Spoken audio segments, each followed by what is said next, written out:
किसी अंग विशेष का पूजन करने से उसका पूरा पूरा पूजन नहीं हो सकता। इसलिए इन तीनों के पार्थ रुद्र या पार्थ शिवलिंग को स्थापन कर और सामने जो मैं आपको मंत्र दूं, उस मंत्र की साधना आप संपन्न करें, क्योंकि वह मंत्र अपने आप में गणेश उपनिषद से प्राप्त है, अपने आप में अद्वितीय है। उन सन्यासी से, जिस सन्यासी की मैं बात कही कि आंख में गणपति का छोटी सी मूर्ति रखते थे, उन्होंने जो मुझे मंत्र बताया था, मैं आज अपने प्रसंग में उसी गणपति के मंत्र की चर्चा कर रहा हूं। मुझे आज प्रवचन तो किसी और विषय पर देना था, पर गणपति और गणेश चतुर्थी मिली और मेरे जीवन का यह भी एक आवश्यक तत्व है कि मैं अपने शिष्यों के जीवन के अभाव और परेशानियां और बाधाओं को दूर कर सकूं। जब उनकी बाधाएं दूर हो पाएंगी तो साधना कर सकेंगे, और साधना कर सकेंगे तो उनमें श्रद्धा भाव पैदा हो सकेगा। आपने शुरू में, मैंने प्रवचन में पहले ही कहा कि श्रद्धा भाव जागृत में बहुत कठिन साधना है ही नहीं। कोई साधना कठिन नहीं होती। साधना इतनी आसान है कि आप सफलता पाएंगे ही यदि आप में और गुरु के बीच में पूर्ण विश्वास और श्रद्धा है। मंत्र के प्रति श्रद्धा होनी चाहिए। मंत्रे तीर्थे द्विजे देवे देवज्ञे भेषजे गुरु यादृशी भावना यस्य तादृशी फलितम मया। जिसकी जैसी भावना होती है उसको फल वैसा ही मिलता है। हम जब हरिद्वार जाते हैं तो बहुत पवित्र होकर गणेश उस गंगा में डुबकी लगाते हैं, और जो हरिद्वार में रहते महीने भर तक स्नान करते ही नहीं हरिद्वार में गंगा में जाकर, वो नल के नीचे स्नान करते। ये तो भावना है। आपकी भावना कितनी श्रद्धा है उस पर डिपेंड है, उस मंत्र के प्रति, उस देवता के प्रति, उस गुरु के प्रति। मगर जो मैं मंत्र आपको देने जा रहा हूं, जो मैं साधना देने जा रहा हूं, वह इतनी आसान साधना नहीं है। वो अपने आप में अद्वितीय साधना है। उस सन्यासी की दी हुई साधना है जो सन्यासी ने सिद्ध की थी, और उस सन्यासी के देने के बाद मैंने खुद उस साधना को संपन्न करके देखा है, अनुभव किया है कि वह साधना अपने आप में गणपति की साधना होते हुए भी रुद्र की साधना भी है, लक्ष्मी की साधना भी है, गणपति की साधना तो है ही, एक अद्वितीय साधना है। मैंने उनको कहा भी कि गणपति की साधना में ये पार्थ रुद्र या पार्थ शिवलिंग का क्या महत्व है। उनका गणपति का तात्पर्य है कि हम समूह के अधिपति बने, श्रेष्ठ बने। आयु हो ही नहीं, आप श्रेष्ठ क्या बनेंगे। आप चाहते हैं कि मैं संबंध बनूं, पर संबंध तो तब होंगे जब आपकी आयु होगी। जब आपकी आयु होगी नहीं, आप जर्जर होंगे, आप बीमार होंगे, असक्त होंगे, खाट से उठ नहीं पाएंगे, 4 घंटे पालती मार के बैठ नहीं पाएंगे, आप मंत्र उच्चारण कर नहीं पाएंगे, आप आवाज करते रहेंगे, तो वह गणपति, वह धन, वह संपत्ति, वह ऐश्वर्य कैसे प्राप्त हो सकेगा, क्या लाभ हो पाएगा। सबसे पहला बेस तो जीवन है, लंबा जीवन, हमारा पत्नी का, पुत्र का, परिवार का, संबंध का, और उसके बाद जीवन में संपन्नता हो, ऐश्वर्य हो, भोग हो, सुख हो, सुविधाएं हो, और उसके साथ ही समस्त विघ्न तो पड़ोसियों के आ सकते हैं, गवर्नमेंट की प्रॉब्लम आ सकती है, डिफिकल्टीज आ सकती है, लड़ाई झगड़े हो सकते हैं, मारपीट हो सकती है, 100 तरह के प्रॉब्लम है। यदि आपने अनुभव किया होगा तो अवसर की प्रॉब्लम है, नौकरी की प्रॉब्लम है, व्यापार की प्रॉब्लम है, ग्राहक नहीं आने की प्रॉब्लम है, माल नहीं खपने की प्रॉब्लम है, नहीं बिकने का प्रॉब्लम है। प्रॉब्लम की कोई कमी है ही नहीं। उन सभी समस्याओं का निपटारा, निर्णय गणपति की साधना के माध्यम से ही हो सकता है। इसलिए इस साधना को आज ही आपको संपन्न करना है। यह साधना केवल आज के दिन की ही साधना है।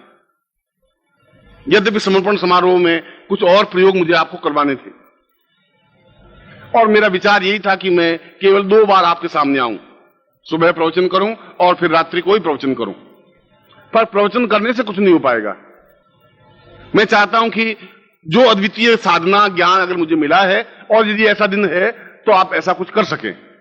कई ग्रंथों में, तांत्रिक ग्रंथों में इसको सर्वार्थ सिद्धि कारक प्रयोग भी कहा गया है, क्योंकि यह तांत्रिक प्रयोग भी है, यह मांत्रिक प्रयोग भी है। इसलिए इसको सर्वार्थ सिद्धि, सब तरह के सिद्धियां प्राप्त हों, सब तरह की इच्छाएं पूरी हों, सर्वार्थ सिद्धि प्रयोग भी इसको।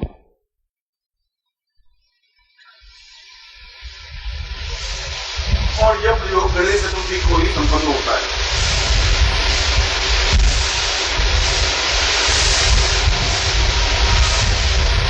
प्रयोग में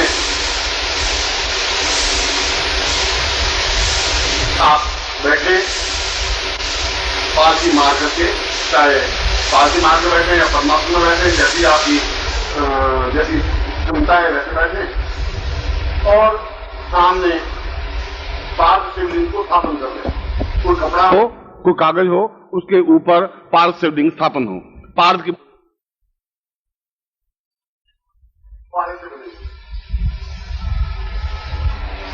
और उसके सामने जो कागज है, कागज खाली होना चाहिए, कोरा होना चाहिए, या कपड़ा हो तो खाली कोरा कपड़ा होना चाहिए। उसके ऊपर कुमकुम से स्वस्तिक बना दें, उस कपड़े पर या कागज पर, उस शिवलिंग के सामने।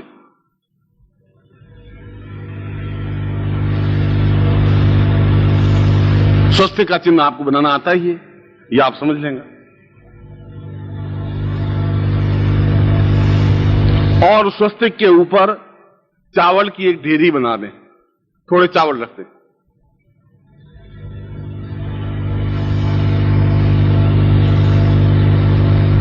चावल की ढेरी के चारों ओर लक्ष्मी का प्रतीक रक्षा कवच रख दें, उन चावल की ढेरी के चारों तरफ।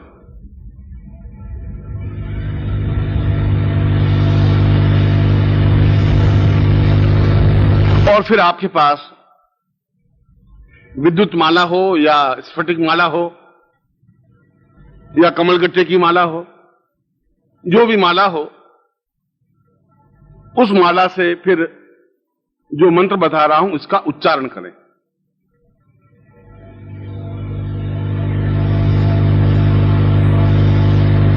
सामने गुरु का चित्र हो, यह आवश्यक है, अनिवार्य है। या तो गुरु स्वयं हो, सशरीर उपस्थित हो, या उनका चित्र हो, या उनकी मूर्ति हो।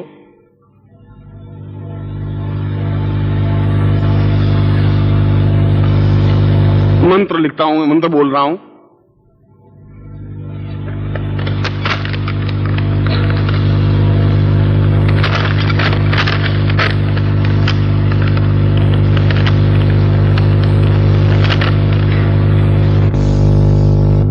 प्रवचन में एक बात कही थी कि आपकी आंख इस पूरे पेड़ को देखने के लिए व्यस्त है, मगर ये पूरा पेड़ एक दिन एक छोटे से बीज के अंदर समाया हुआ था। छोटा सा बीज था, इस हथेली में भी रख सकते हैं, 1000 बीज हथेली में आ सकते थे, मगर उनमें से एक बीज के माध्यम से इतना बड़ा पेड़ बना। ठीक इसी प्रकार बीज मंत्र होते हैं, मंत्र होता है, और 10 पेज का मंत्र भी एक अक्षर में समाहित हो सकता है, यदि बीज मंत्र सही हो तो। इसे बीज मंत्र का उच्चारण सही होना चाहिए और पूरे क्षमता के साथ उच्चारण साधना प्रयोग होना चाहिए। सबसे पहले आप हाथ जोड़ करके और गणपति का ध्यान करेंगे, जैसा भी आपको ध्यान आता हो। गणपति नमः ऐसा भी कर सकते हैं, गणपति को हाथ जोड़ सकते हैं। जो स्वस्तिक बना हुआ है वो गणपति है। कुमकुम आपके पास अगर नहीं है तो आप यहां से आयोजकों से प्राप्त कर लें, मंगवा दें, और आयोजक आपको मंगवा करके व्यवस्था करेंगे। उनके ऊपर चावलों की ढेरी है, वो अपने आप में, और उसके चारों तरफ जो कवच है वो रक्षा कवच लक्ष्मी का प्रतीक है, जिसमें लक्ष्मी आबद्ध रहे, लक्ष्मी बिखरे नहीं। आपके पास 5000 रुपए आए, 5000 चले गए, 60 में 10 लाख आए, 10 लाख चले गए पूरे। उसके बाद हिसाब किया कि घर में कितने हैं, कि घर में तो 5 पैसे भी नहीं है, वो लक्ष्मी काम की नहीं, जो आबद्ध हो। और शिवलिंग तो है जो कि घर में स्थापन करने योग्य है। और गुरु जिनकी सानिध्य में हम साधना संपन्न कर रहे हैं, इसलिए सबसे पहले गणपति का ध्यान करके फिर गुरु का पूजन करें। गुरु ब्रह्मा गुरु विष्णु इससे, या गंग गुरुवे नमः, या जो आपको गुरु मंत्र दिया परम तत्वाय नारायणाय गुरुभ्यो नमः, उस मंत्र से, जिससे भी आप गुरु का पूजन करें। गुरु को जल चढ़ाएं, गुरु को अक्षत पुष्प धूप दीप नैवेद्य फल चढ़ा दें, हाथ जोड़ दें। उसके बाद में भगवान शिव का पूजन करें ओम नमः शिवाय मंत्र से। पूजन क्रम में कोई जरूर नहीं है आपके पास कुमकुम हो, अक्षत हो, धूप दीप नैवेद्य और फल, ये सब कुछ आपकी भावना होनी चाहिए कि मैं आपको पुष्प चढ़ा रहा हूं। आप तो मानो चढ़ा देंगे, जो हिमालय में साधना कर रहे हैं वो गुलाब के फूल कहां से लाएंगे, वो चावल कहां से लाएंगे। आपकी भावनाओं के माध्यम से आप अक्षत समर्पित करें, जल समर्पित करें, कुमकुम समर्पित करें, फल समर्पित करें, अगरबत्ती समर्पित करें, दीपक समर्पित करें, भावनात्मक ब्रह्मांड से प्राप्त करके। और उसके बाद लक्ष्मी का ध्यान कर दें। महालक्ष्मी च विद्महे या श्री नीम सिंह कमले कमलालय प्रसिद्ध प्रसिद्ध, जो भी आपको लक्ष्मी का मंत्र आता हो, या महालक्ष्मी नमः। और उसके बाद उस माला से मंत्र जाप करें। मंत्र में एक बार उच्चारण करूंगा, आप नोट कर लें। फिर उसके बाद बड़े बड़े अक्षरों में कागज पर लिखकर यहां टांग देंगे, आप उसको फिर लिख लेना। पहले मंत्र बोलूंगा, फिर दूसरी बार उच्चारण करवाऊंगा, इसलिए पहले तो आप लिखें। ओम लिख दें आप, फिर लिखें गम, ग के ऊपर बिंदी,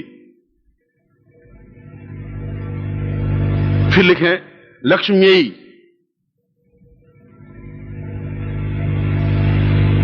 फिर लिखें रुद्र, फिर आगे लिखें आगच्छ,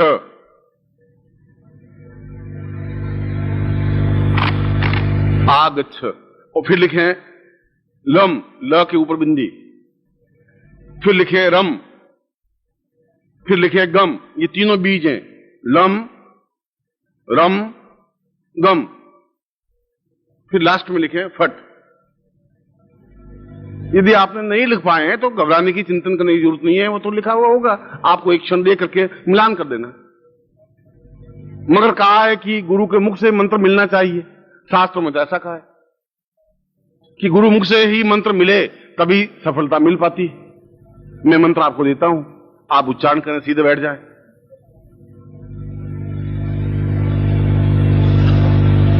बोलिए ओम गम। अब देखिए मैं म बोला है, गंग नहीं बोला है, गंग नहीं बोलना है, गम बोलना है।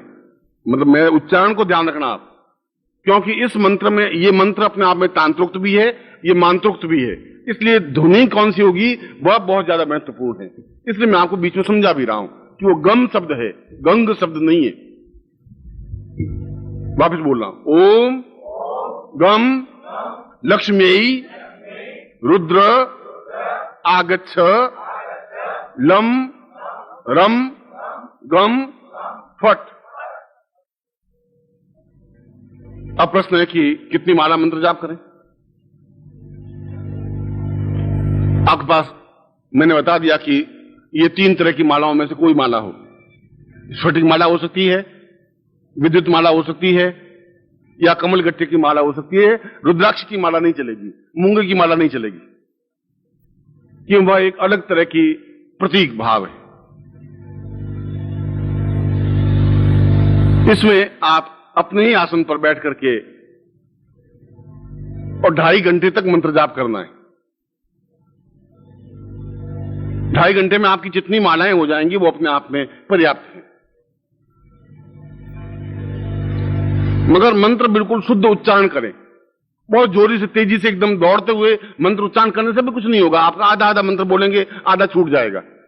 और इतना धीरे धीरे भी नहीं करें कि आपकी गाड़ी स्टेशन से आगे चले ही नहीं, एक ही जगह खड़ी रहे, ऐसा भी नहीं हो। जो शुद्धता के साथ, और मंत्र उतना जोर से बोलें जितना केवल आपके कान को सुनाई दे। ऐसा मंत्रों के बारे में कहा गया है। मंत्र स्फुट हो। स्फुट का मतलब है कि इतना धीरे बोलें कि आप और आपके कान सुनाई दे। जोर से चीखने की जरूरत नहीं है। ओम गम ओम लम ओम रम। अरे क्या कर रहे हो? बस मंत्र कर रहे हो, दूसरा कर नहीं सके, पास मजाक कर रहे हैं, मंत्र जाप कर रहे। ऐसे में देखें, शिष्य तो हमारे अनेक हैं, कमाल के हैं, एक से एक बढ़ करके छाती में मुक्का मार मार के मंत्र बोलते रहे। ऐसे भी मिले शिष्य। ओम गम, मैं पीछे सरकार, मैंने कहा भाई वो गम तो हुआ, मैं अभी बीमार पड़ जाऊंगा, मर जाऊंगा, यहाँ इतने जोर से मुक्का पड़ रहा है कि गुरु जी सॉरी, आप थोड़ा 2 मिनट ठहरिए, आगे बोलता हूं। हो गया। चीखने चिल्लाने की जरूरत नहीं है।